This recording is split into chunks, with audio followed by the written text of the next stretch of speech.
Түркия мен Израиль соғысуы мүмкін бе? Кейінгі күндері Тель-Авив пен Анкара арасындағы жағдай күрт шиеленісті.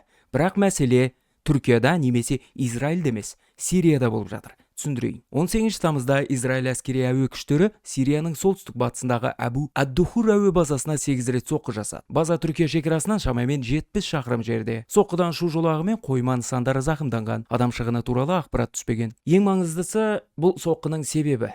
Израиль мәліметінше, Түркия Сириядағы осы әскери әуе базасына өзінің контингентін орналастырғысы келген. Ал бұған Израиль қарсы. Израильдің мәлімдеуінше, Сирия Түркияға базаны әскери мақсатта пайдалануға мүмкіндік бере отырып, бұрынғы қауіпсіздік келісімдерін бұзуға жақындаған. Сондықтан Тель-Авив бұл әрекетті қауіп деп қабылдаған. Бірақ Түркияда Сирияда түрік әскерін осы базаға орналастыру жоспары болғанын жоққа шығарды. Сирияның сыртқы істер министрі түрік офицерлері базаға барғанын растағанымен, мұны әскери ынтымақтастық пен оқу-жаттығу аясындағы сапар деп түсіндірді. Ал Израильдің қорғаныс министрі Исраиль Кац Ердоғанды Сирияны әскери авантюраларға сүйреп бара жатыр деп айыптап, ал бұндай жағдай орын алатын болса, Израиль бұған жол бермейтінін айтты. Өз кезегінде Түркия болса, Израильдің шабуылын айыптап, Сирияның тұрақтылығы мен аумақтық тұтастығына қауіп төндіріп отыр деп мәлімдеді. Мұнда ең қызығы ақш-тың реакциясы болды.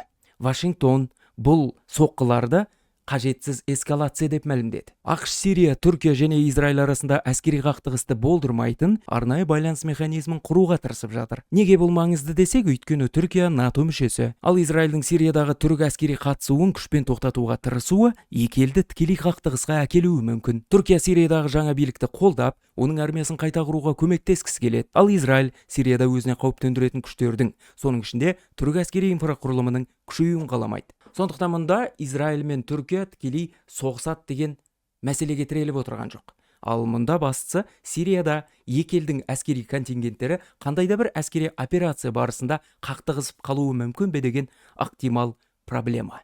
Бұл туралы сіз не ойлайсыз? Арнаға жазылып, лайк басуды ұмытпаңыз.